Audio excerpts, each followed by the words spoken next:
hutang 100 juta gara-gara bangkrut usaha hingga bisa bangkit dan sukses di usaha ini part 1. Adakah di antara teman-teman yang saat ini lagi pusing dengan masalah hutang? Nah kalau iya, berarti sama seperti halnya Kang Randy. Dulu punya hutang yang lumayan besar, hingga bingung nih, cari solusi pun kemana gitu. Masa mau pinjam lagi gitu. Nah kebanyakan kesalahan orang itu dia punya hutang malah pinjam lagi. Jadi akhirnya makin lama makin gede hutangnya. Bukannya segera diselesaikan, malah tambah pusing. Nah harusnya yang kita pikirkan adalah bagaimana nih solusinya untuk secepatnya bisa lunas. Nah satu-satunya cara ya bisnis.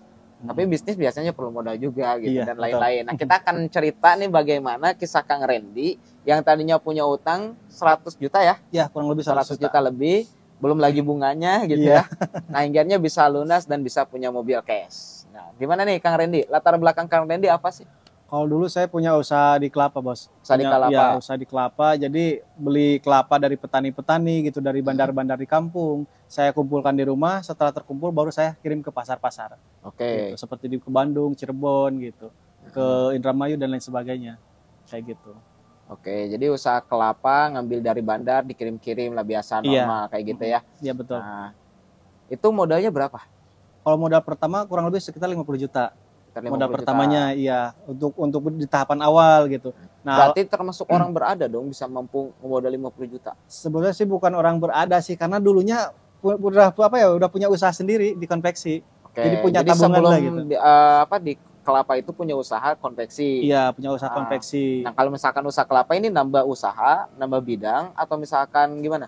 Pindah, karena kan dulu gini ceritanya waktu di konveksian lagi kenceng-kencengnya di konveksian. Ya karena ada konflik, ada kendala juga ya di keluarga gitu, orang tua cerai. Ya udah saya nggak bisa ngapa-ngapain, usaha saya ditinggal. Nah saya alhamdulillah punya tabungan di rekening kurang lebih sekitar 50 juta waktu itu.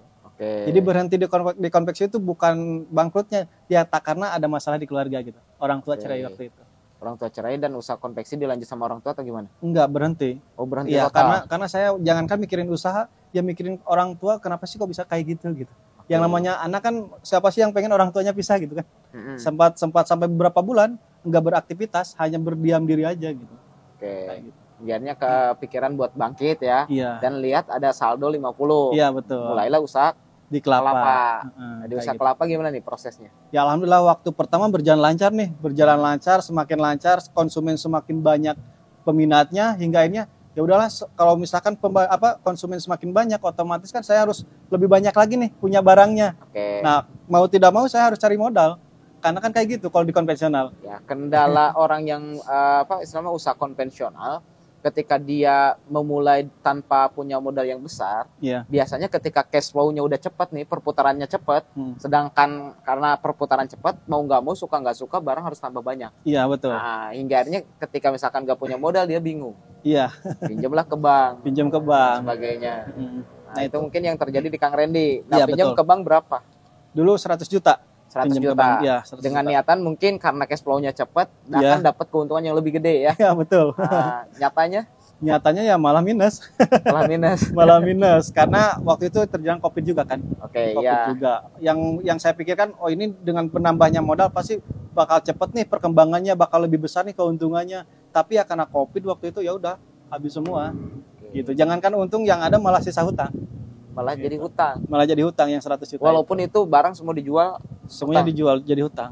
Semuanya udah gak ada. Bahkan jangankan barang, mobil pun juga udah gak ada karena untuk menutupi hutang-hutang yang ke petani itu.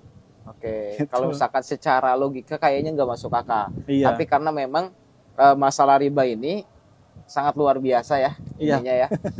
Di Al-Quran pun jelas ketika misalkan seseorang masuk ke riba berarti menyatakan perang dengan Allah dan Rasulnya. Ketika kita perang dengan Allah dan Rasul, maka kita nggak akan menang. Makanya pasti cerita orang-orang yang masuk ke riba itu hartanya habis karena udah jelas di Al-Quran pun ketika misalkan kita ada hutang riba semuanya pasti Allah habiskan. Gitu. Nah, jadi Kang Randy mungkin kesalahannya di riba itu. Iya, karena riba sih.